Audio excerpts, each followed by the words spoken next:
저희가 계속 여호수아서를 지금 살펴보고 있는데 이제 전체 가나안 입성과 관련돼서 전쟁이라든지 땅 분배라든지 이 모든 여정이 다 마쳐졌습니다. 거주지를 나누고 정하는 일이 마무리되면서 그야말로 끝이 났어요. 이제 그러면 자신들이 그 거주할 땅으로 다 흩어져 돌아가야 되는데 오늘 본문 이야기는요, 그 중에서도 동편지파들의 그 귀환에 대한 이야기를 소개하고 있습니다. 이 동편지파들은요, 요단강을 건너기 전에 이미 정복 전쟁을 치렀고 땅 분배까지 다 마쳤습니다. 이때 두 개 지파와 한 개 반지파, 하나의 그 반지파가 있는데요. 르우벤과 갓 지파 그리고 므낫세 지파의 그 반지파가 절반이 이에 해당합니다. 소위 걸어서 이제 요단 동편 지파들이라고 그렇게 제가 계속 요단 동편 지파 이렇게 이야기를 할 겁니다. 이 동편의 지파들은요, 그동안 자신들의 그 가족들은 저쪽 편에다가 남겨두고 이 본진 가나안 땅이 본토를 정복하는 일에 가장 앞장서고 용맹하게 전쟁에 임하였습니다. 그러다 보니까 여러분 어떻게 했어요? 꽤 오랜 시간 동안 가족들과 떨어져 지냈는데 뒤에 말씀드리겠지만 꽤 오랜 시간 꽤 많은 인원들이 가족들을 떠나서 이쪽에서 전쟁과 땅 분배하는 시간까지 이렇게 떨어져 지냈습니다. 이와 관련해서 동편지파와 서편지파 사이에 일어난 일을 오늘 소개하고 있는데요. 제가 오늘 이 본문 말씀 보면서 생각난 사자성어가 있는데 그게 바로 오늘 설교 제목에 있는 이신전심입니다. 그리고 또 하나가 이신전심인데 이신점심은 뭐예요? 이게 써는 뭐뭐로서 마음심, 전할 전, 마음심 이렇게 해서 마음으로서 마음을 전한다 이런 뜻입니다. 그러니까 두 사람 사이에서 어떤 사람들 사이에서 마음과 뜻이 서로 통한다라고 하는 뜻인데 저는 여기에서 조금 더 나아가서 제가 만든 말입니다. 저걸 그냥 가져와서 제가 만들었는데 이신, 전심 이렇게 지어보았습니다. 믿음으로써 믿음이 전해지고 서로 믿음 안에서 연결되고 통하는 모습이 보여진다라고 하는 겁니다. 제가 오늘 이야기를 보면서 이 서편지파와 동편지파 사이에서 서로 마음이 통하고요. 또 믿음이 통하는 그런 어떤 모습들이 보여지고 그것이 서로 간에 좀 약간의 뭔가 이렇게 위기가 있었지만 훈훈하게 잘 마무리되어지는 그런 이야기가 오늘 본문에 나타나고 있습니다. 말씀드린 것처럼 원래 이 동편에 있는 지파들은요, 요단강을 건너기 전에 이미 땅 분배까지 다 끝난 가문들입니다. 이 이야기가 모세가 살아있을 때 이미 결정이 났는데 그게 민수기 32장에 나옵니다. 가나안 땅 동편 지역을 이미 다 전쟁을 통해서 확보하고 보니까 거기가 목축하기가 좋은 거예요. 그게 좀 마음에 들어했던 지파들이 있는데 그 땅을 먼저 우리에게 건너가기 전에 우리에게 달라고 요구를 합니다. 이때 모세의 반응은 조금은 우려하면서 부정적인 반응을 보이는데요. 그러면서도 이 동편의 이 지파들의 말을 모세가 수용하는 게 나옵니다. 이 민수기 32장 6절에서 7절 이하에 쭉 나오는데 여기 보시면 이렇게 나옵니다. 모세가 갓 자손과 르우벤 자손에게 이르되 동편 지파를 말합니다. 너희 형제들은 싸우러 가거늘 너희는 여기 앉아 있고자 하느냐. 그렇게 보이는 거죠. 우리 안 가겠다라고 하는 것처럼 보였기 때문에 그런 우려를 하는 겁니다. 그리고 너희가 어찌하여 이스라엘 자손에게 낙심하게 하여서 여호와께서 그들에게 주신 땅으로 건너갈 수 없게 하려 하느냐. 그러면서 8절에서 15절까지 이야기는요 뭐냐면 광야에서 있었던 그 부정적인 어떤 이야기들, 일어났던 어떤 하나님의 진노와 심판에 대한 이야기를 15절에 쫙 그렇게 우려를 그렇게 쭉 설명을 합니다. 이에 대해서 그 이야기를 다 듣고 나서 동편 이 지파들이 뭐라고 이야기를 하냐면요, 여기에 자신들의 다짐과 일종의 어떤 헌신적 결정들을 말하는데 16절에서 19절에 4가지 정도를 이야기합니다. 제가 읽어볼게요. 그들이 모세에게 가까이 나와 이르되 우리가 이곳에 우리 가축을 위하여 우리를 짓고 우리 어린아이들을 위하여 성읍을 건축하고, 여기 한 가지고요. 이 땅에 원주민이 있으므로 우리 어린아이들을 그 견고한 성읍에 거주하게 한 후에 우리는 무장하고 이스라엘 자손을 그곳으로 인도하기까지 그들의 앞에서 가고, 이게 두 번째입니다. 우리가 무장해서 가서 앞서서 나가겠다. 세 번째 18절에 이스라엘 자손이 각기 기업을 받기까지 우리의 집으로 돌아오지 않겠다. 이게 세 번째 약속이고요. 네 번째 약속은 우리는 요단 이쪽 곧 동쪽에서 기업을 받았사오니 그들과 함께 저쪽에서 욕심내지 않고 저쪽에 또 땅이 생겼으니까 그쪽 땅을 원하지 않겠다. 이 4가지 약속을 여기에 쫙 설명을 합니다. 그러면서 이제 다시 모세와 이들 간의 약간의 모세의 확인과 이들의 응답이 한 2번 반복이 되어지는 게 20절 이하에 나오는데, 모세는 한 번 더 확인을 하고요, 이들은 다짐을 하는 장면이 20절 이후에 이렇게 쭉 이어집니다. 여호와 앞에서 가서 싸워라, 무장하고 나가라, 그 이야기를 하고요.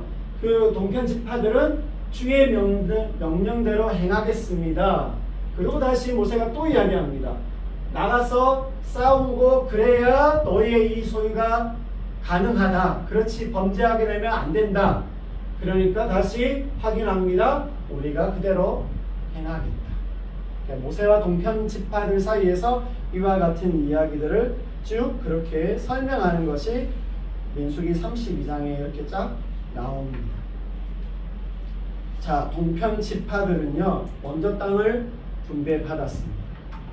어쩌면 이런 분배를 먼저 원하에서 받았다라고 하는 것 때문에 주변 사람들이 조금은 의심할 수 있잖아요. 쟤들은 먼저 받아서 자기 욕심을 챙기고 정착하려고 하는구나 라고 하는 의식을 사람들이 가진다라고 하는 약간 눈총이 따가운 것을 아마 이들이 느꼈을 수 있어요. 그냥 이제 저의 말입니다. 그래서인지 모세가 우려하는 이와 같은 말들에 대해서 굉장히 진지하고 또 진정성 있는 어떤 결의를 보여준 게 앞에 쭉 내용에 나왔습니다. 실제 그래서 이들은 가나안 전쟁 중에 자기 가족들 없고 자기가 여기서 싸운다고 이 서편 땅에서 차지할 땅이 하나도 없음에도 불구하고 항상 모든 전투마다 앞장서서 치열하게 용맹하게 그 전쟁에 임하였다라고 하는 것을 알 수 있습니다. 어쩌면 이렇게 특혜를 받았으니까 당연히 그래야 되는 거 아니야 라고 생각할 수는 있겠지만요, 여러분, 전쟁이 한 1년 정도 지속된 게 아니죠. 가나안 정복 전쟁이 몇 년 됐다고요? 6년에서 한 7년간 지속됐습니다. 가족과 떨어졌고 자기들의 몫은 이미 다 확보돼서 거주지를 다 가지고 있는 상태인데 이쪽 땅에서 다른 형제 지파들을 위해서 6년간 그 정복 전쟁을 임한다라고 하는 거 쉽지 않습니다. 여러분, 그 정복 전쟁을 마치고 나서 또 얼마나 분배하는 데 시간이 걸렸어요? 10년 정도가 걸렸습니다. 10년 동안 기다려야 했어요. 이게 결코 쉬운 상황이 아닙니다. 여러분, 이들이 처음에 자기들 가족들을 남겨두고 2개의 지파와 하나 반 지파가, 반개의 지파가 여기에 남았어요. 이 지파들의 총 숫자가 몇 명이냐면 한 11만 명 정도 됩니다. 11만 명 정도 되는 인원이 여기 남았는데 이 중에서 몇 명의 20세 이상의 군사가 전쟁에 여기서 빠져나온 줄 아세요? 4만 명이 나왔어요. 그러니까 한 30%의 인원이 나왔죠. 한 7만 명 정도의 남자와 수십만 명의 여자와 아이가 이 땅에 남아있는 상태로 4만 명의 남자들이 20세 이상의 남자들이 나온 겁니다. 여러분 한번 생각해 보십시오. 그 상황. 어차피 처음엔 열심히 할 수 있어요. 근데 어차피 이미 다 분배 받았고요. 근데 이렇게 가족이랑 떨어져 있으니까 이렇게 어차피 다 받을 건데 이렇게 다 같이 왔으면 좋았겠다라고 하는 생각을 하면서 여러 가지 어떤 생각들이 뒤에 찾아올 수 있었을 거예요. 이거 생각을 잘못했나?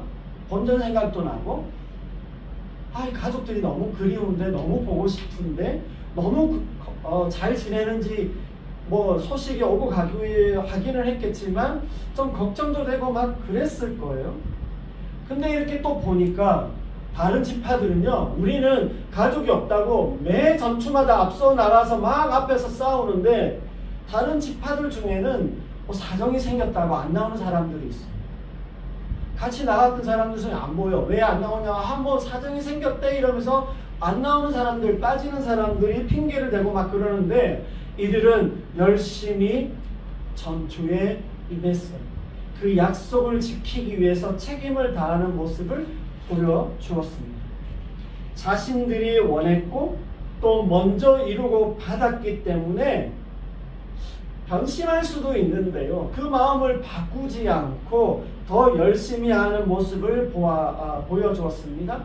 여러분, 이러한 모습을 사실 오늘 22장 1절에서 6절에 여호수아가 하는 그 말 속에는 이걸 다 지켜보았기 때문에, 그들이 어떻게 전투에 임하고 어떻게 그들이 약속과 책임을 다 하였는지를 여호수아가 다 보았기 때문에, 여호수아는 이 동편 지파들의 그동안의 수고에 대해서, 그동안의 헌신과 참여에 대해서 인정해주고 축복해주는 말을 그래서 하고 있다라고 보시면 됩니다.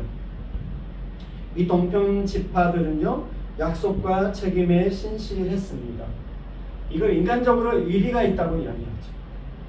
인간적으로도 그렇지만 신앙적으로도 그런 어떤 신앙적 의리를 지켰다고 볼 수 있어요.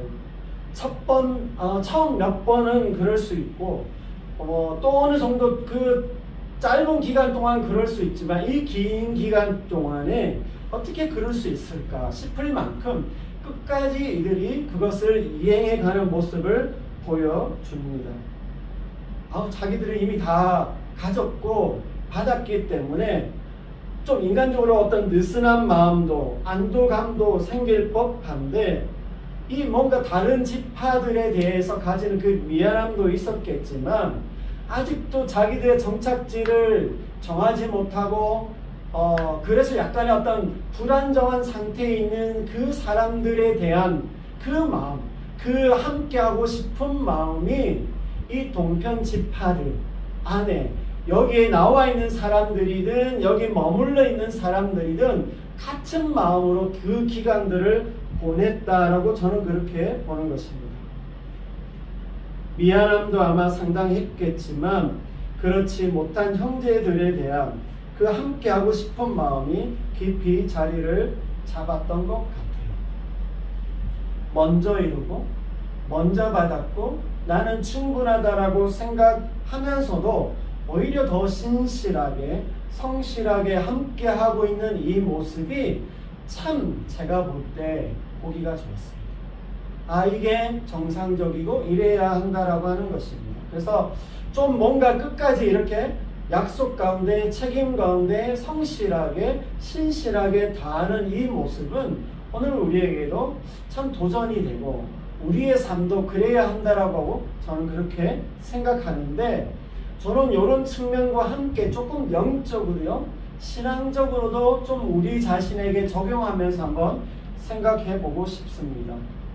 여러분, 우리는 누굽니까? 우리가 누구예요? 먼저 하나님을 알고 먼저 구원받은 자들이 우리들입니다. 이런 측면에서 우리를 좀 생각해 볼 때에 우리는 어떤 영혼의 문제, 구원의 문제, 사실 친구가 어느 날 되게 저를 좀 그렇게 했던 친구인데, 고등학교 때 3년을 같은 친구인데요. 얼마 전에 문자가 왔어요. 제가 나한테 좀 그렇게 한 부분이 있긴 한데 뜬금없이 신은 있냐? 궁금해서 그러더라고요. 그래서 참 보면 많은 사람들 안에 이 영혼의 문제, 구원의 문제가, 이 죄의 문제가 해결되지 않고 뭔가 이렇게 딱 자기 안에 자리하지 못한 그 상황 가운데 있는데, 우리는요 이 영혼의 문제가 다 이미 해결되고 그것을 다 받은 우리들입니다. 그래서 사실 우리는 우리 주변의 사람들의 그 구원을 위해서 좀 애쓰고 신실한 모습들을 보여야 하지 않겠냐라고 하는 마음이 듭니다. 정말 내가 하나님의 구원과 은혜를 받고 누리는 사람이라는 이 확신이 있다면 우리 주변의 사람들에게 무관심하거나 난 상관없어, 나는 내 문제는 이미 다 해결났어, 이렇게 하는 것보단 오히려 더 성실하게, 더 어떤 책임감을 가지고 우리가 그 마음과 우리의 어떤 어떤 구원을 좀 함께 나눌 수 있는, 공유할 수 있는 그 삶을 살아가는 게 맞다고 생각합니다. 내가 있는 자리에서 우리 가정이든 직장이든 우리 일상의 어디에서든 항상 이런 마음을 가지고 그렇다고 막 이렇게 빚진 자의 마음을 가지십시오 이건 아닙니다. 빚진 자의 마음 가지라는 이런 부담은 아니지만 정말 그 사람들에게 함께 나누고 좀 함께 할 수 있는 그 마음을 우리가 이렇게 잘 전달할 수 있는 우리 모두가 되면 좋겠습니다. 아멘. 자, 이렇게 해서요, 여호수아는 이 동편 지파들에 대해서 어떤 영적인 당부를 하고 또 이게 축복을 하면서 그들을 돌려보내는데, 돌려보낼 때 이렇게 전쟁 중에 거둬들인 그 전리품도 가져가서 함께 나누어서 가지라고 하면서 그 보상과 함께 보냅니다. 이제 이들이 부푼 마음을 가지고 기대감을 가지고 요단강을 지나갔는데, 이들이 지나가면서 요단강을 지나가고서인지 거기에 도달하면서 그랬는지 잘 모르겠지만 정확하지는 않은데요, 아마 지나가고 나서일 거라고 저도 그렇게 생각하는데, 특별한 이벤트 하나를 합니다. 그게 오늘 22장 10절에 나오는데, 거기에 큰 제단 하나를 쌓습니다. 거기에 큰 제단을 쌓는데, 이 제단을 쌓았다는 얘기를 서편 지파들, 서쪽에 있는 사람들이 들었어요. 이거에 대해서 굉장히 분노합니다. 이게 무슨 소리야? 우리가 이것들을 가만두면 안 되겠다 하고 그들을 당장 쳐서 전멸시키자라고 하는, 그 전쟁을 일으키자라고 하는 이야기를 결정을 합니다. 왜냐하면 15절에서 18절 이하에 보시면 이들이 왜 그랬냐면, 이 동편 지파들이 쌓았다라고 하는 이 제단이 우상숭배와 관련이 있다고 생각을 하는 거예요. 그래서 그 앞에 부올에서 일어난 어떤 그 우상숭배 사건, 그리고 아간의 번제를 떠올리면서 이것이 혹 하나님의 진노를 일으켜서 전체 이스라엘 민족들에게 하나님의 심판이 임하게 될까 두려워하는 마음으로 이것에 대해서 굉장히 분노하고 염려하는 것을 보입니다. 근데 다행히도요, 13절 이하에 보시면 전쟁을 먼저 물어보지도 않고 막 먼저 전쟁을 일으켜서 보이는 대로만 판단해서 그렇게 딱 결정한 게 아니라 다행히 조사단을 보내서 확인해 보기로 하는데, 이때 제사장 엘르아살의 아들 비느하스를 대표로 해서 10지파의 어떤 대표자들을 함께 파견을 합니다. 왜 이런 제단을 쌓았냐, 하나님의 진노가 두렵지 않냐라고 하는 그 이야기들을 전달을 하는데, 그러면서요, 이 서편 지파들이 뭐라고 이야기하냐면, 혹시 니네가 이 동편의 이 거주지가 마음에 안 드니? 마음에 안 들고 뭔가 불안한 게 있으면, 그러면 거기 다시 우리가 여기 다 확보했으니까 이쪽으로 건너와. 우리 몫으로 받는 거지만 니네가 온다고 해도 우리가 그걸 좀 좁게 해서라도, 좀 우리가 작게 가지고 나눈다 할지라도 니네가 오면 여기서 같이 지내자. 근데 하나님 앞에서 이렇게 하는 건 아니지. 얼마든지 함께 나눌 수는 있는데 이렇게 하는 건 아니야 라고 그렇게 이야기를 합니다. 동편 지파들이 쌓은 제단이 하나님 앞에 불손한 의도와 범죄를 일으키는 것이라면 얼마든지 자신들의 그런 것 아니라 자신들이 너희들의 그 짐도 함께 나누겠다라고 하는 하나님을 향한 어떤 영적인 관심이랄까요? 그 결정들을 여기서 보여주고 있습니다.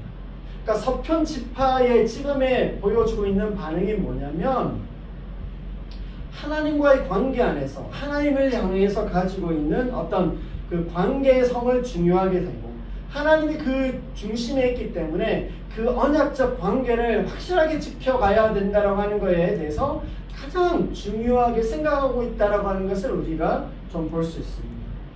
여러분 여기까지 이해가 되시죠? 이러한 서편 지파의 관심 충분히 이해가 됩니다. 이에 대한 동편 지파의 해명이 21절부터 29절에 나오는데요. 이 해명의 내용은 그런 겁니다. 우리 그런 거 아니다. 이게 뭔가 재단을 쌓기 위해서가 아니라 증거를 위한 어떤 그런 단어로 우리가 생각한다. 그리고 그렇게 한 이유는 후대의 우리 자손들이 서로 간에 서로 모른다 할까봐 그걸 알려주기 위한 그런 어떤 길갈의 그런 어떤 기념비와 같은 역할을 하기 위해서 우리가 여기에 큰 단을 쌓은 거야. 그래서 어떤 영적 전체성을 지키고 그 유대감을 계속하기 위한 어떤 신앙적이고 영적인 바램과 기원에 마음을 두고 이렇게 한 것이다라고 하는 것을 이제 쭉 설명합니다. 제가 이 부분을 한번 쭉 읽어보도록 하겠습니다. 제가 읽어볼게요. 루벤 자손과 갓 자손과 므낫세 반 지파, 이게 동편 지파들입니다. 이스라엘 천천의 수령들에게 대답하여 이르되 전능하신 자 하나님 여호와 전능하신 자 하나님 여호와께서 하시나니 이스라엘도 장차 아니라 이 일이 만일 여호와를 거역함이거나 범죄함이거든 주께서는 오늘 우리를 구원하지 마시옵소서. 우리가 제단을 쌓은 것이 돌이켜 여호와를 따르지 아니하려 함이거나 또는 그 위에 번제나 소제를 드리려 함이거나 또는 화목제물을 드리려 함이거든 요한은 친히 벌하시옵소서. 우리가 목적이 있어서 주의하고 이같이 하였노라 고 생각하기를 후일에 너희 자손이 우리 자손에게 말하여 이르기를 너희가 이스라엘 하나님 여호와와 무슨 상관이 있느냐. 너희 르우벤 자손 갓 자손이 여호와께서 우리와 너희 사이에 요단으로 경계를 삼으셨나니 너희는 여호와께 받을 분깃이 없느니라 하여 너희 자손이 우리 자손에게 여호와 경외하기를 그치게 할까 하여 우리가 말하기를 우리가 이제 한 제단을 쌓기를 준비하자 하였노니 이는 번제를 위함도 아니고 다른 제사를 위함도 아니라 우리가 여호와 앞에서 우리의 번제와 우리의 다른 제사와 우리의 화목제로 섬기는 것을 우리와 너희 사이와 우리의 후대 사이에 증거가 되게 할 뿐으로서 너희 자손들이 후대 우리 자손들에게 이르기를 너희는 여호와께 받을 분깃이 없다 하지 못하게 하려 함이라. 우리가 말하였거니와 만일 그들이 후일에 우리에게나 우리 후대에게 이같이 말하면 우리가 말하기를 우리 조상이 지은 여호와의 제단 모형을 보라. 이는 번제를 위한 것도 아니요 다른 제사를 위한 것도 아니라 오직 우리와 너희 사이에 증거만 되게 할 뿐이라. 우리가 번제나 소제나 다른 제사를 위하여 우리 하나님 여호와의 성막 앞에 있는 제단 외에 제단을 쌓음으로 여호와를 거역하고 오늘 여호와를 따르는 데에서 돌아서려는 것은 결탄코 아니라 하니라. 여러분 이 내용은 단순해서 충분히 다 이해가 되실 겁니다. 이렇게 말을 듣고 나니까 이 서편에서 건너갔던 조사관들이 다 만족해했습니다. 아니구나. 너희가 좋은 뜻을 가졌구나. 그렇게 이해를 했어요. 그러고 나서 이런 돌아와서는 동편 지파들이 어떤 선한 어떤 영적인 의도와 목적을 가지고 그렇게 했다라고 하는 보고를 그들 전체 앞에 이야기를 합니다. 그 이야기를 듣고 그 모든 이스라엘 민족들이 다 그것을 거기에 보면 즐거워했다. 그 얘기를 듣고 즐거워했다라고 그렇게 말하고 있습니다. 그리고 이 장면을 보시면 서로가 하나님을 향한 어떤 영적인 태도와 신실함을 확인하게 되는 거죠. 여러분, 그 내용이 어떻게 됩니까? 그래서 오늘 제가 왜 설교 제목을 이렇게 정했을까요? 이신전심, 이렇게 제가 적은 겁니다. 여러분, 이렇게 해서 22장은 해피엔딩이 되는데요.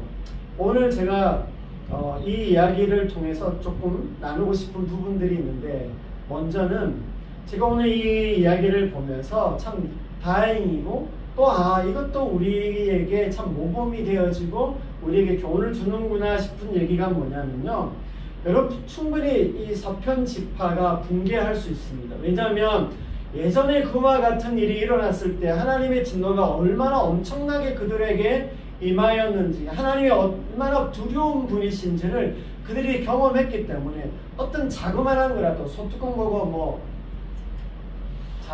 소뚜껑 보고 놀란 것은 자라 보고도 놀란다고, 자라등 보고도 놀란다고, 그 조그만한 것 때문에라도 그들이 재단을 쌓았대 라고 하는 것 때문에 엄청 붕괴할 수는 있어요. 그러나 다행히도 이들이 어떻게 했어요? 먼저 그 얘기를 들어보죠. 조사단을 보내서 좌초지종이 어떻게 되는지를 좀 들어보기로 한 것은 잘한 것 같습니다. 여러분, 사실 저는 좀 아쉬운 건 뭐냐면, 아까 제가 앞에서 말했죠. 이 동편 지파들이 어떻게 했는지, 그들의 가족을 앞두고도 그렇게 긴 시간 동안 얼마나 최선을 다해서 열심히 그들 앞에서 신실하게 그들의 의무와 책임을 다했는데, 돌아가면서 그와 같은 일을 했을 때 사실은 저는 뭔가 그럴 만한 일이 있겠지, 전쟁해야 돼, 죽여야 돼, 이렇게 결정하기보다 왜 그랬는지 우리가 먼저 들어보자. 그러고 나서 잘못한 것이 있다면 저들에 대해서 응당하게 우리가 보응을 하자, 이렇게 이야기를 했어야 되는데, 들어보지도 않고 그 사실을 확인하지도 않고 그냥 전쟁을 하게 됐다라고 하는 건, 하기로 결정했다라고 하는 이런 섣부른 판단을 하는 건 좀 아쉬워요. 사실 어떤 사람에 대해서요, 보여지는 어떤 한 가지 면을 가지고 그 사람이 지금껏 어떤 삶을 살았는데 그 한 가지만으로 물론 잘못할 수 있고 크게 잘못할 수도 있지만 너무 성급하게 판단하는 것, 이건 참 우리의 판단에 있어서 조심해야 될 모습이 아닐까라고 하는 생각을 합니다. 서편 지파가 잘했어요.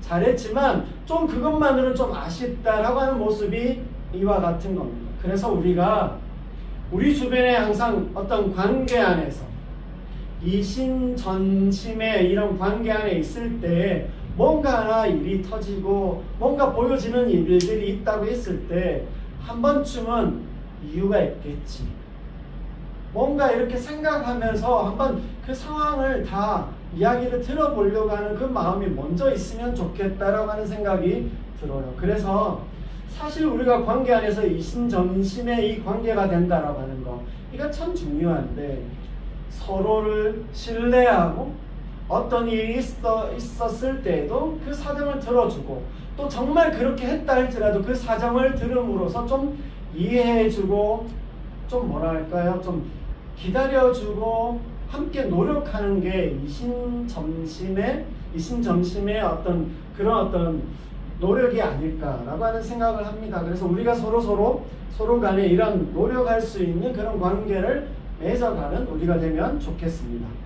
그리고 마지막으로요, 제가 오늘 좀 중요하게 나누고 싶은 내용들이 있는데요. 이게 뭐냐면, 이 동편 지파들이 재단을 쌓았다는 소식에 서편 지파가 이제 싸우려고 달려들었던 이유가 충분히 그럴 만했다고 말씀드렸죠. 이게 우상숭배의 문제, 이게 하나님과의 관계 안에서 하나님께 범죄하는 일이라고 생각했기 때문에 자신들 전체에 하나님의 진노가 임한다라고 하는 그 두려움, 어떤 신앙적인 반응이 이 서편 지파들에게 있었다라고 하는 겁니다. 그래서 이들이 보인 어떤 여기의 모습 속에서도 보면 하나님과의 관계 안에서 보인 그 믿음의 어떤 반응이라고 저는 그렇게 생각을 합니다. 또 그리고요, 이 동편 지파들의 어떤 의도와 목적이라고 하는 것이 우리는 이제 서편 지파와 분리되어서 독립해야겠다. 그리고 우리는 이제 우리의 힘으로 살아가야겠다. 하나님을 대적하는, 그래서 자신들을 위한 어떤 장치나 방법, 어떤 길들을 찾아가기 위해서 한 것이 아니다라고 하는 겁니다. 오히려 이 동편 지파들은요, 이 제단을 쌓음으로써 하나님과 더 어떤 하나님 안에서 서로 간에 더 깊은 유대를 가지고 하나님 안에 있는 이 정체성을 더 공고하게 하기를 원하는, 그리고 그것이 자녀 후손에까지 계속 이어가기를 원하는 그 소망들 안에서 이와 같은 결정들을 했다라고 하는 겁니다. 믿음의 선택이었습니다. 서편 지파만이 아니라 동편 지파들의 이 선택에 있어서도 믿음의 선택을 했다라고 하는 것을 볼 수 있습니다. 그러니까 제가 이 상황을 보면서 떠올린 단어가 이신, 전신, 요 단어입니다.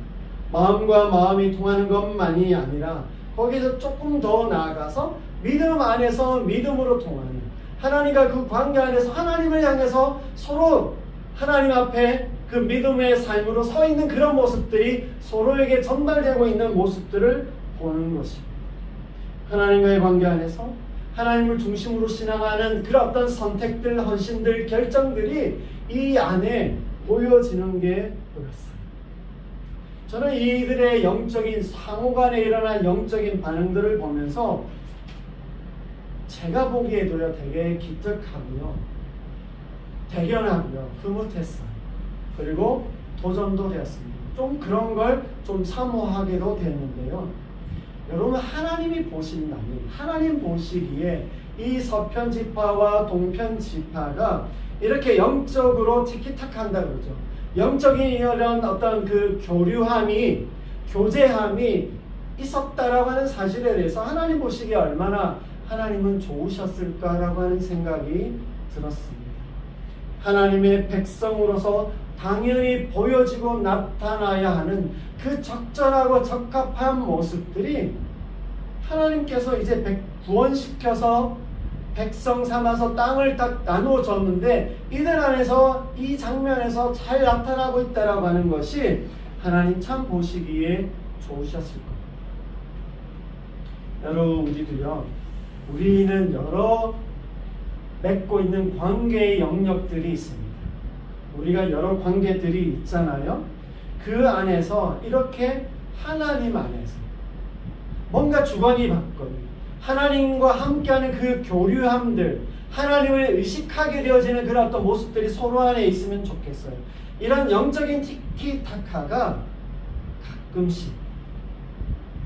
가끔씩 있으면 안 되는데 사실 자주, 그렇죠? 종종 이런 일들이 우리에게 일어나면 좋겠다라고 하는 생각입니다. 그걸 좀 우리가 맛보면 좋겠어요.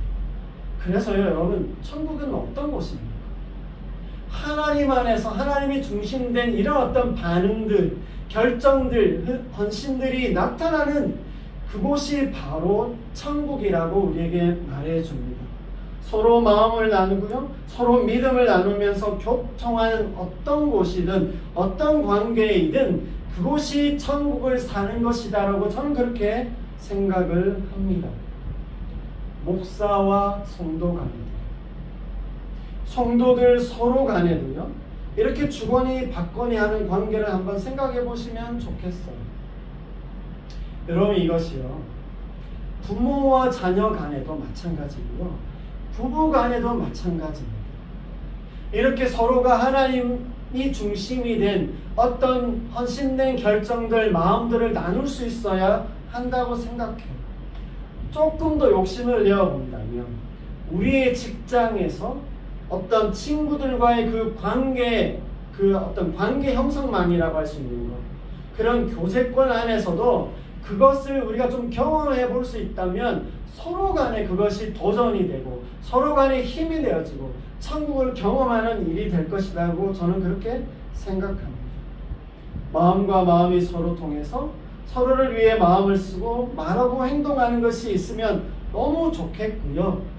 또 하나님이 중심이 된 그 믿음의 모습들이 서로 간에 보여지고 표현되고 헌신된 모습으로 나타나면 그 공동체, 그 가정, 그 직장 생활이라고 하는 것이 참 복되고 귀하겠다라고 하는 생각을 하게 됩니다.